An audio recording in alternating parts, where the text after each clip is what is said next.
You're listening to the PT Pinecast, where smart people in healthcare come to make noise. Here's your host, Jimmy McKay. All right, thanks to voiceover guy. Big thanks to Empower EMR. If your clinic is stuck in an EMR that slows you down, that sucks. But that's also your fault because you can get out of that. It's like you're married to your EMR. You could actually even get out of that.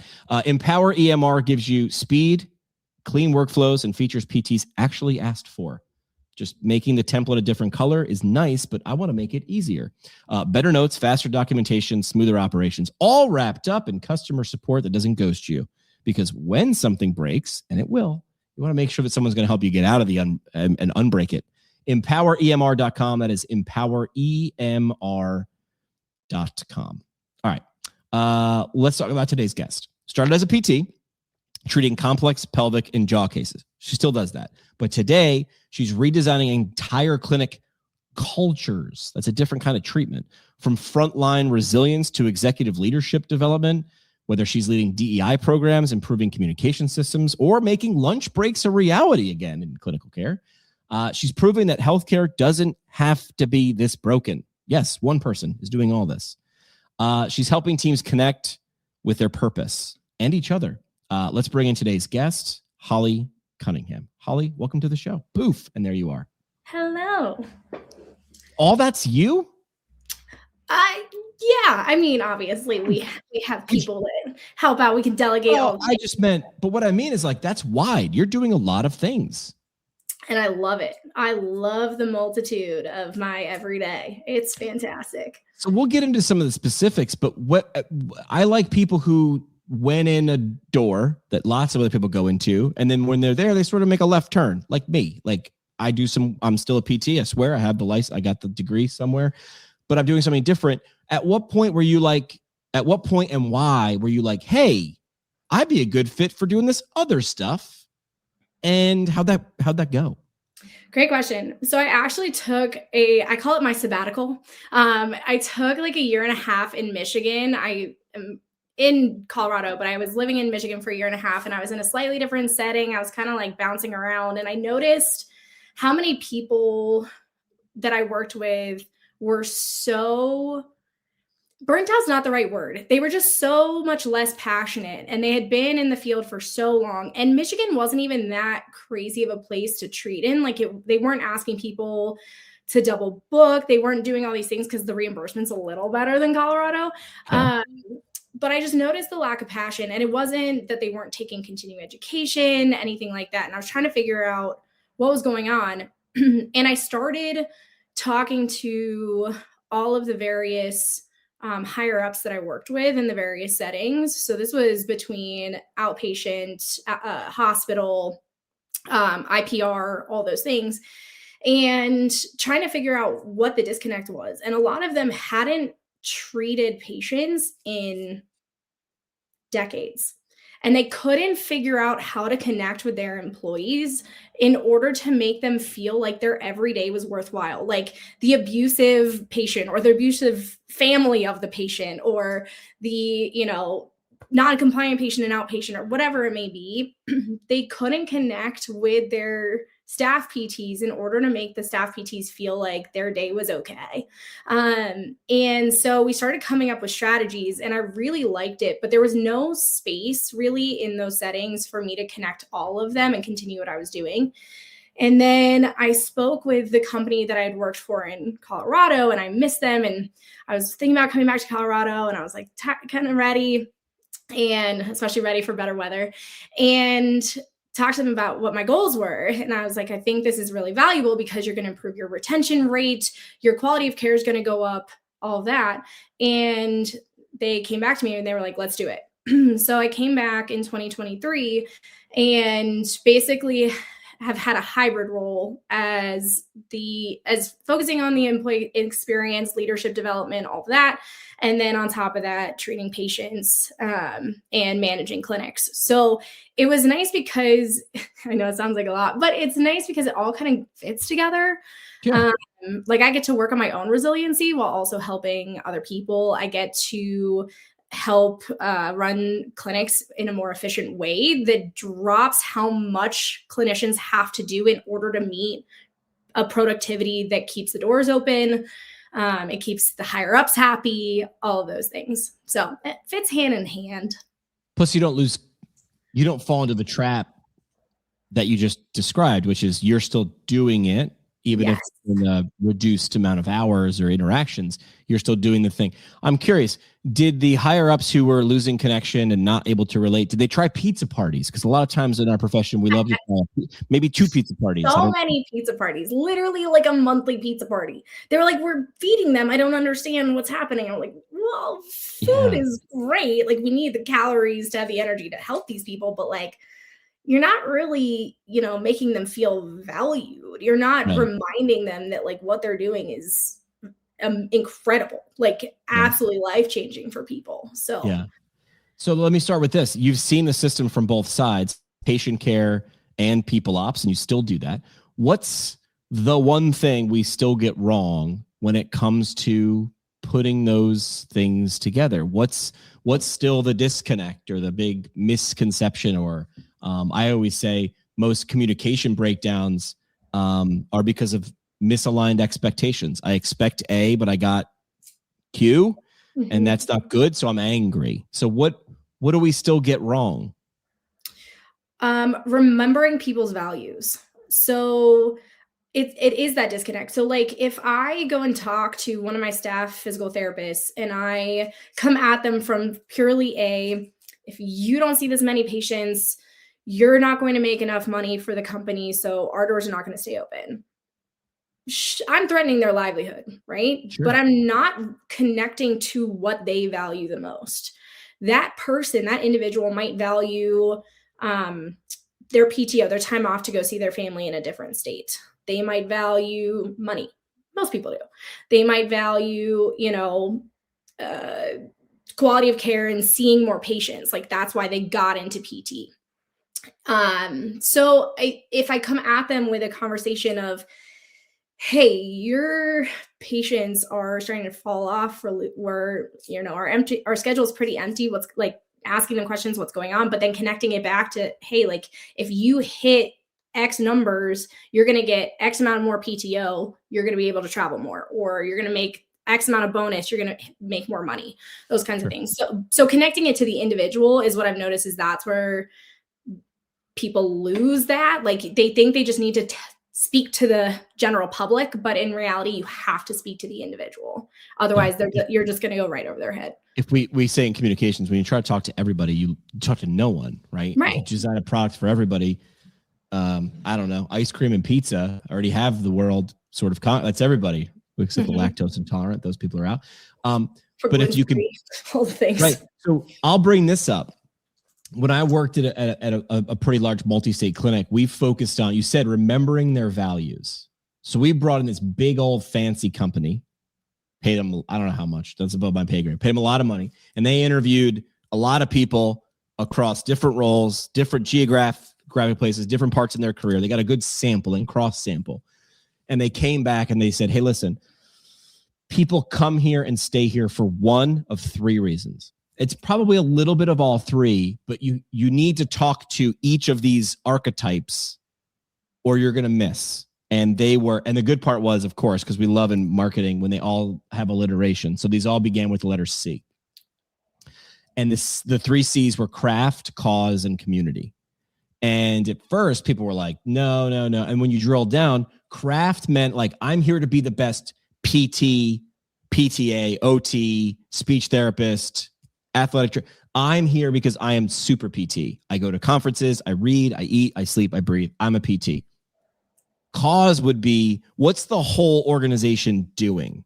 We're here to protect athletes. We're here to protect old people. We're here to, make babies better.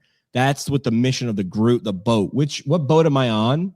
Am I the best craftsman? Would be like, am I the best rower? The person who cares about cause would be like, where's the boat going?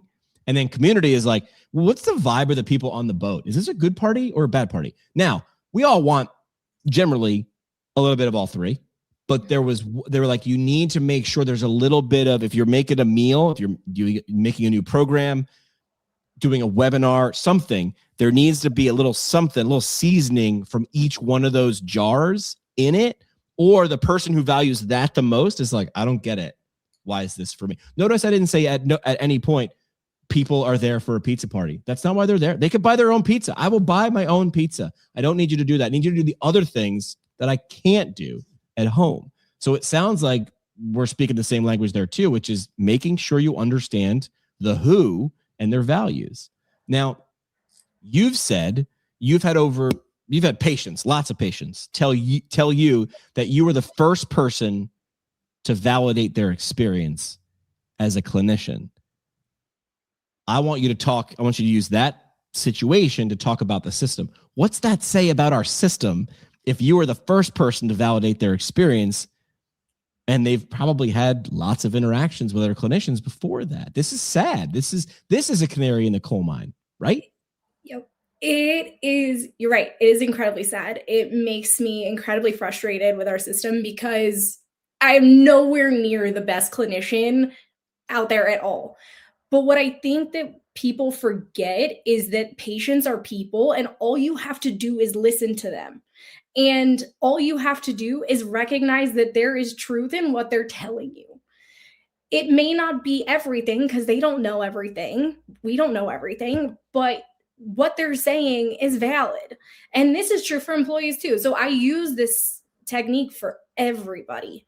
And I think with our healthcare system, one of the things that is broken, and this is true across every type of MD specialist, every type of surgeon, PTO, whatever, any type of healthcare provider, is that when you go to school, there are so few programs that tell you to listen first. They are told to, know what these symptoms added up should equal. They are told that if this test comes back negative, then it's not this disease, blah, blah, blah. But we are not told to sit there, look at the patient, see them in front of us, and listen to what they're saying. And I think that would change if those programs started doing that. Our healthcare system would change drastically. Scary, isn't it? Terrifying. Because it doesn't sound like it costs a whole lot. You just need to it costs nothing. They can record it. Like it can cost zero money. It can cost zero a lifetime, like face to face. Like you can still be productive and efficient. It takes no effort to sit there and listen. It's wild. It is crazy. As somebody who's now leading, is this say employee experience? How well, first of all, what do you call it? Is employee experience? Is that like, yeah, okay. That's so as someone who's now just people ops, just fancy. People ops. That's like the tech, the business side of it. But I'll call it employee clinician experience. As someone now who's leading that, what are the hidden signals that a clinical team or a member of the team is burning out before they even realize it? My dad was a fireman. He's like, this is how you put a fire out.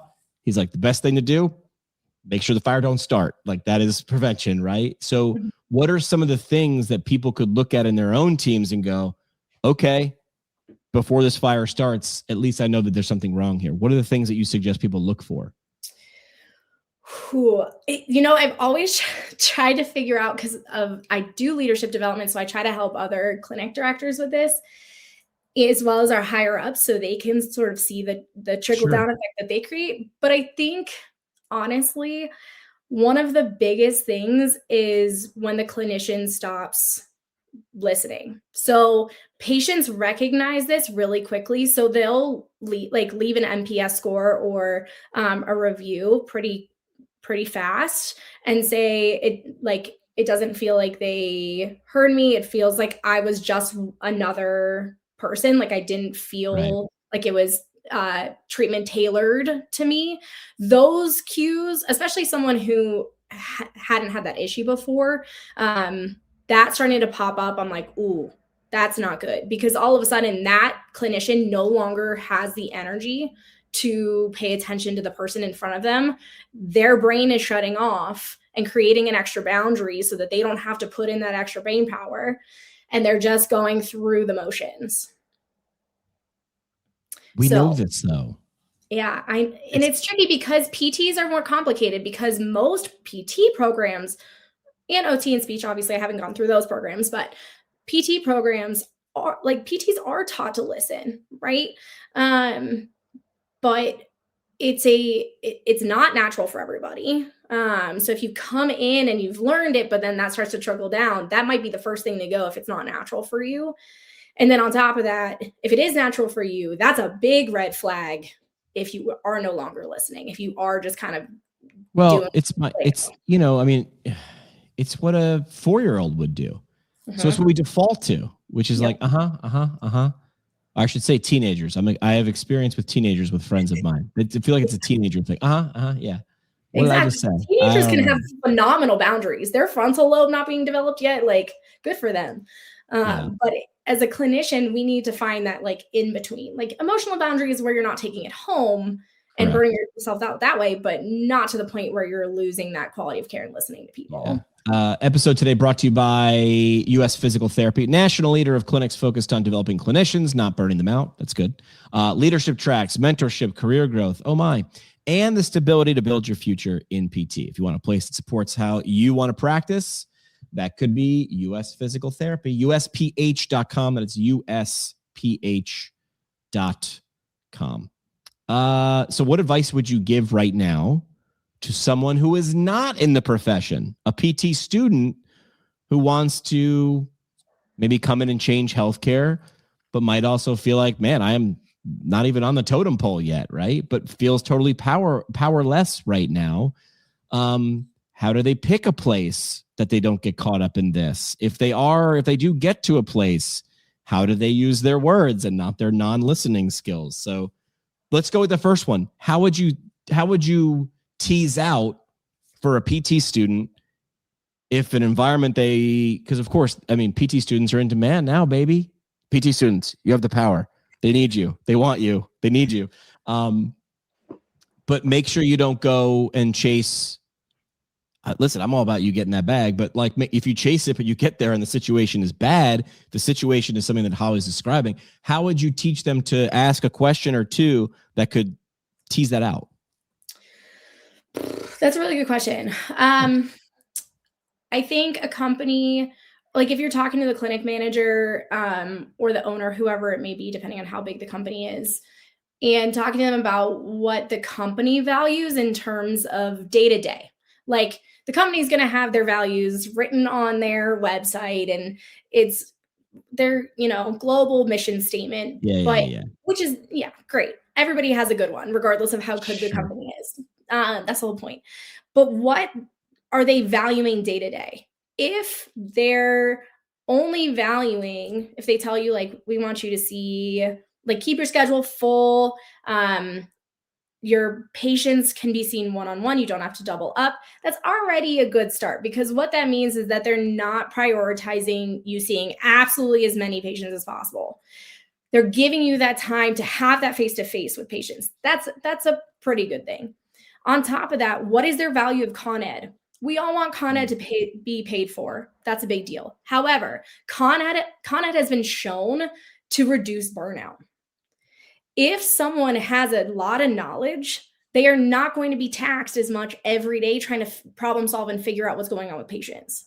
So if that company can prioritize Con Ed and not just saying like, oh, we have our own in-house Con Ed that you can take for free, but we won't pay for anything outside of that. Not good. You should be allowed to take what you want because there's so many good programs. Shout out Institute of Clinical Excellence and all those other ones. But it's how they are able to support your growth and supporting you in terms of like making your life easier. They all say like get some mentorship, but what does that actually look like? Mentorship programs are like actual mentorship programs are so rare. Residency programs, different, obviously. Mentorship programs are super rare. So they actually have a structured program with someone who is going to sit with you regularly with a structured schedule of like how that meeting should go each time. That's a big deal because they're prioritizing your learning and making sure you feel confident and comfortable in what you're doing. I would also say making sure you never work alone. because then you get that extra support and that community feel. It is so rare that a PT does well working by themselves, even 20 years later, because that 20-year veteran no longer has that up-to-date research that the new grad has. So or just seeing a different way. Like nothing against research, right? But just like we get in ruts. That too, exactly. And you see like a new exercise, or I forgot about that thing, or right. Oh yeah, that's a good idea, or I forgot about that diagnosis, or whatever it may be. Exactly. Sure. Yeah, you got it. Yep. I think I'm getting it. Do you want to play a quick game? We're gonna call this game Culture Check. You ready to play Culture Check? Sounds awesome. Let's do it. I'm gonna throw a statement at you. You tell me if it's a green flag or a red flag in a clinical culture. You ready for that? Yeah, I'm a little sweaty, but okay, let's go. All right. No one at the clinic ever takes all of their PTO. Green flag or red flag? Red flag. Yeah. Why? It's there for a reason. Take a break. Yeah. But in my opinion, that shows the culture is we value you working hard, which I'm okay with. We value not taking the thing that you deserve. Everybody deserves it. When I ran radio stations, I said, you have 2 weeks or 3 weeks vacation and 5 personal days. If any of you hit December 31st with all of those, don't do it. Don't do it. That's amazing. Don't do it. That's how it should be. Red flag, green flag. We talk about DEI, but no one really knows who owns it. If there's no one there who owns it. Red flag. Yeah. Why? Because someone should be making sure initiatives are happening, making sure that things are where they need to be. It doesn't have to be everybody has a piece of it, but one person for sure has to be making sure that they're tracking and making it okay. Here's free consulting advice, or one of my things. When I get brought into an organization, doesn't matter, in healthcare most of the time for me, I say, hey, if this doesn't go well, who gets in trouble? And it's a weird question to ask in a room full of adults. And when they can't answer it, I go, oh, that's why I'm here, is because no one owns it. So if no one owns it, everybody's just like, they just look at it like it's it's a turd on the floor. Like, well, someone else will clean it up, and then everybody just walks around it. Yeah, you sort of like, you look at the court, it's there. You own it, it gets done. Nobody owns it, doesn't get done. All red flag, green flag. All staff meetings start and end on time. Green flag. Yeah. Respects boundaries. Yeah. Values other people's time. Absolutely. Came prepared. Somebody had a crazy statistic that if you are going to lead an hour meeting, you should spend, like, I don't know if I agree with this person. They're like, you should spend twice the amount of time preparing for the meeting. And I was like, that seems insane to prepare for 2 hours. But I mean, you do you. I do like when you can tell there's a structure, there's a purpose. What are we doing here? Okay, today's goals are these 3 things. And if we can hit them in 28 minutes, we're out of here. If not, we got 60. Last one. We have exit interviews, but never change anything. I mean, this is obvious, but red flag or green flag, and why? That's a terrifying red flag. I don't like that at all. Exit interview is great. That's fantastic. Right. But flat out, we never change anything. Like even without extra interviews, you should be constantly, as an organization, trying to get better always. I was in a Facebook group the other day, and someone was like asking for the, what should and shouldn't I say in the exit interview? And I was very clear. I'm like, if you're leaving, you understand that exit interview is for them. And I'll get an expert in here, but I'm pretty sure this is a legal thing for them. They are right. HR does exit interviews. HR works for the company. HR doesn't work for you. Mm-hmm. Let's be very clear. So do you owe them an exit interview? I don't know if I did a bunch in the early career because I was like, I'm going to show them. And then I'm like, oh, wait a minute. If they cared, they would have changed it 6 months ago before I left or whatever it was. So I have never done them ever again. But if you do them and no one, because there are those people who are there to change things because they want to leave their coworkers better. And maybe I can, tell them and I wag a finger and they do it. But if nothing ever changes, man, that's so frustrating, right? I can't even imagine. I mean, honestly, like that shouldn't be the only time you're given to give feedback. But if that's the only time you feel brave enough to give feedback, then I could understand it more. That should have been on my list. Red flag, green flag. Yeah, No productive or clear routes to give feedback. And is something done? I've been in organizations where we've done structured quarterly feedback. And after the first 2 times, when I thought the first time, all right, let's do it thoughtfully. What do I want to improve? Because, hey, this is where I spend 8 hours of my day or whatever it was. And after I did it twice and so nothing changed, Holly, what do you think I did the third time it was time to do structured feedback? I was sitting in the back of the room. I filled it out like I was like, yeah, everything's great. You're great. I love you. You're great. What am I doing? Smart people don't do dumb things most of the time. They do sometimes, but they're not going to put effort into it unless they think it's going to actually lead to something. Right, exactly. And I think companies need to recognize, like, even if you can't necessarily fix something, like, people are going to have all kinds of feedback, but if they can't fix something, you need to address it regardless. Yes. If someone hears that you heard them, magic. Oprah said people want to be seen, heard, and understood. The amount of complaints and frustration, and I believe, if I'm getting the story right, the amount of like vandalism, like damage in a city's subway system or metro system went down when they installed like digital readouts telling you when the next train was going to come. Because when's it coming? I don't know. People would get and people study this. People smarter than me. They'd be like, people would get frustrated after 6 minutes of waiting. But if you put a thing up that said it'll come in 12 minutes, they didn't get frustrated because they're like, it's coming in 12 minutes. I have you see me being frustrated, but you're like, it's coming in 12 minutes. I cannot fix this, but I see you. And when I have an opportunity, it's in my top 10. Just knowing that does not remove the frustration, but it reduces it. Yep. And sometimes that's all we can do. I mean, listen, man, I've been in leadership and I've been in followership. I've been in person follower. And I've been frustrated, but when I've understood, my boss is like, I got you. Listen, hey, man, I wish I had all the money in the world to just throw at this problem, but I don't. I'm like, all right, man. Well, hey, I appreciate you. That works. It does. And I tell all my staff this, like, whether you're a clinic director or a PT trying to help a patient, like, managing people's expectations changes the game. It completely changes. It makes you less frustrated. It makes them less frustrated. Everybody's on the same page. You don't have to over communicate, but just managing their expectations. This is what you should expect is literally like magic. I think it's $1,000 if I'm getting it right. I think the Ritz-Carlton says anybody in the organization is allowed to spend up to $1,000 to solve a problem without asking. So let's say this: you're in housekeeping, and something goes wrong in the room. Something broke, and Holly was going to go to a wedding, but now her dress is ruined, and it was our fault. Like something in the room, the hair dryer exploded, and now her dress is. You can just be like, "What size dress are you?"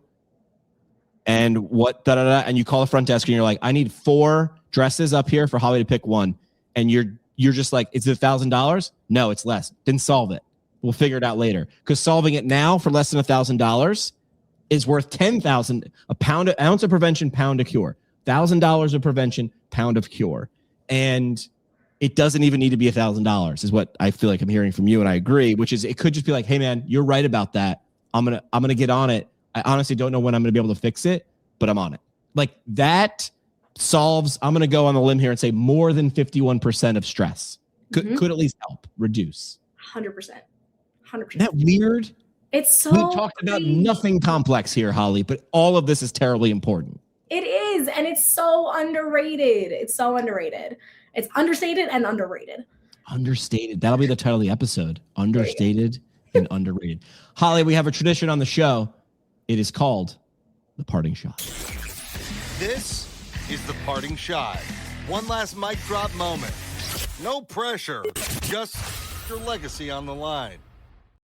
Pressure whatsoever. It's just this is what everyone's going to remember. Everything. This is how dumb humans are. We remember mostly the last thing we heard. So this is it.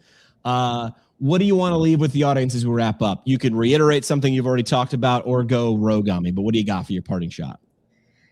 I would say that the biggest thing to remember, whether you're a clinician, a patient, a human is just to communicate to any other human like you would want to be communicated with. And remember that everybody just wants to be, like Oprah said, listened to, seen, and heard. You don't even need to be like a giant communication expert. Listen to what Hollie just said. Think about how you would want to be treated in this situation and do that. Quite literally, again, I'm not a mathematician or a researcher, but that would solve 87% of the issues. I completely fabricated that statistic, but I stand by my fabrication. Hollie, if someone wanted to reach out and they were like, this, I like her, how do they get in touch with you? What's the best ways? I'm on LinkedIn. I'm on Instagram. So either one of those, super easy. Happy to always chat about all of it. All the things. Hollie, appreciate your time. Thank you for playing the games. Great parting shot. Thank you. Thanks for having me. That's it for this one, but we're just getting warmed up. Smash follow, send it to a friend, or crank up the next episode. Want to go deeper? Hit us at pgpintcast.com. Or find us on YouTube and socials at PG Pintcast. And legally, none of this was advice. It's for entertainment purposes only. See, Keith, we read the script. Happy now?